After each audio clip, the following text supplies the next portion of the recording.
There's a single math formula that tells you exactly how much time you have before quantum computing breaks your most sensitive data. Most security leaders have never run it or heard of it. But when they do, a lot of them get a negative number, which is the math's way of telling them that time already ran out. You can't plan around the quantum threat's timeline because no one will ever announce the day encryption breaks. So instead, you plan around something you can actually measure: your own exposure, which comes down to three numbers you can run today. By the end of this video, you'll have run the exposure math on your own data, and you'll know exactly how far past your own deadline you already are. I'm Addie Lamar, founder and principal advisor of Lamar Labs. With 15 years inside the cryptography the entire digital world trusts. This channel puts you in command of the quantum transition so you can lead it while the rest of your industry is still guessing. Start with what's already happening. Right now, adversaries are recording encrypted traffic they can't read yet and storing it.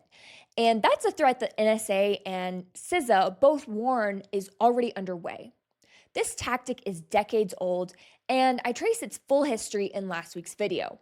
The modern version has a name: Harvest Now, Decrypt Later, and the target is any encrypted data with a long enough shelf life to still matter when a quantum computer arrives. Harvesting used to be a nation state game because storage was expensive. It isn't anymore, and the cost has fallen far enough that the list of adversaries who can afford to sit on your data for years is pretty long. In fact, a 2026 study of Australia's national real time payment system measured its entire 4-year harvest of transaction traffic at 9.56 terabytes. At commercial cloud archive prices, storing that complete haul runs between $459 and $918 per year. That's a nation's payment records, identity linkable down to account numbers and routing handles, sitting in storage for the annual price of a mid range laptop. So your data is being collected today against a capability that doesn't exist yet, which means the only variable that decides your fate is time. So, how much do you actually have? A cryptographer named Michele Mosca reduced this whole question to one simple inequality, and it's the most useful thing a security leader can carry into the entire problem. It comes down to just three numbers. X is how long your data has to stay secret. Y is how long it takes your organization to migrate to quantum safe cryptography. Z is how long until a quantum computer can break what you use today. The rule is that if X plus Y is greater than Z, you're already exposed. Here's how to read it as a sentence. If the time your data must stay secret, plus the years it takes you to migrate, reaches past the day the quantum machine arrives, then some of your data will be readable before you can even finish protecting it. And you really can't go back and unexpose it. So the real deadline was never Z or the quantum computer itself. It's Z minus Y, the day you had to have started. Now let's run it on your own data. There are three numbers. Start with Z. You can pick a published planning horizon and write down whose it is. The conservative one that security teams plan against right now is 2030. From today, that's about 4 years. Y is your migration time. And this is honestly where organizations lie to themselves. So don't ask your engineers to estimate it because you'll get a guess that you really cannot audit. Go find the receipt. Your company has already done a cryptographic migration when you moved off of SHA-1, killed TLS 1.0, or rotated a root certificate authority. So pull the record of the last one and measure how long it actually took from the day you decided, and this is really important, to the day the final system stopped using the old algorithm. That is your real migration speed, and it's the most defensible number you can hand to your board because it's your own history instead of a vendor's forecast. For most enterprises, it lands between 3 and 7 years, and we'll call it 5 for this video. X is how long your data has to stay secret, and it's the number your compliance team will hand you incorrect. They'll give you retention, and retention is how long you have to keep a record. X is how long it actually has to stay secret.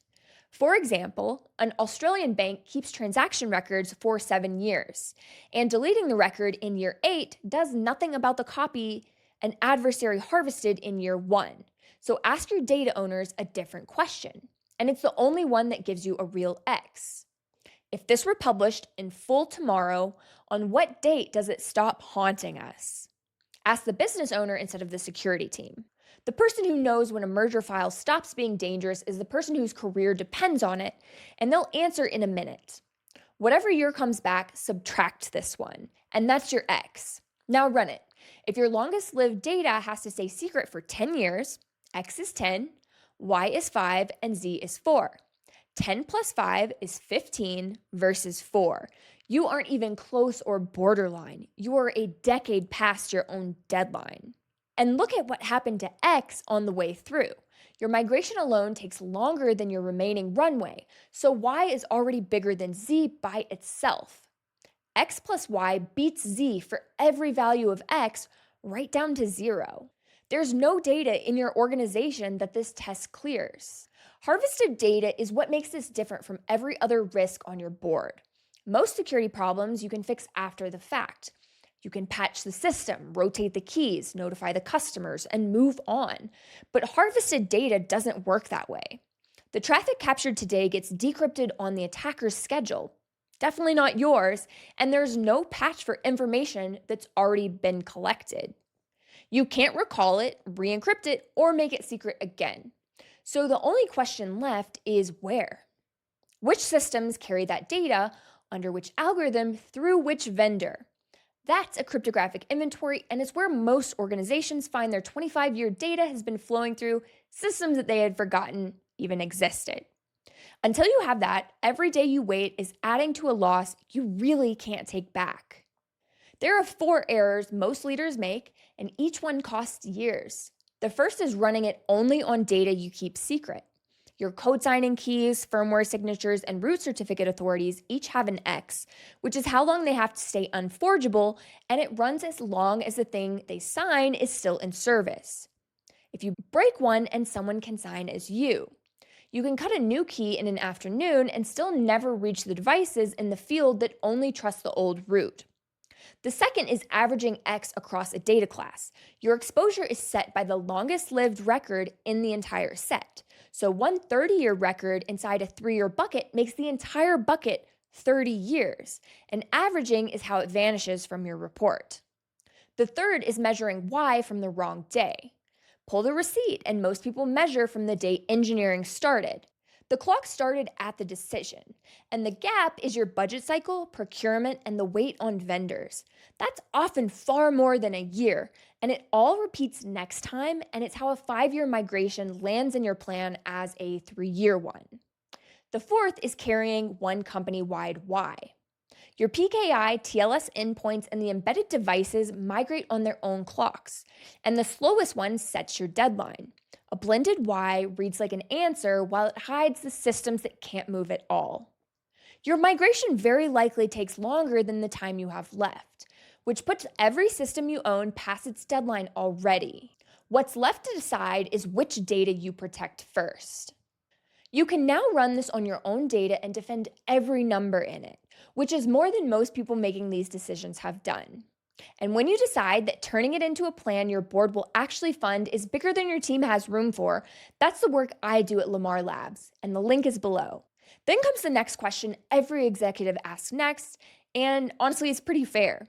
Is any of this actually binding, or are you just trying to scare me? The deadline everyone quotes is the softest number in the whole stack, and the one that really lands on your desk is already written into contracts you signed years ago.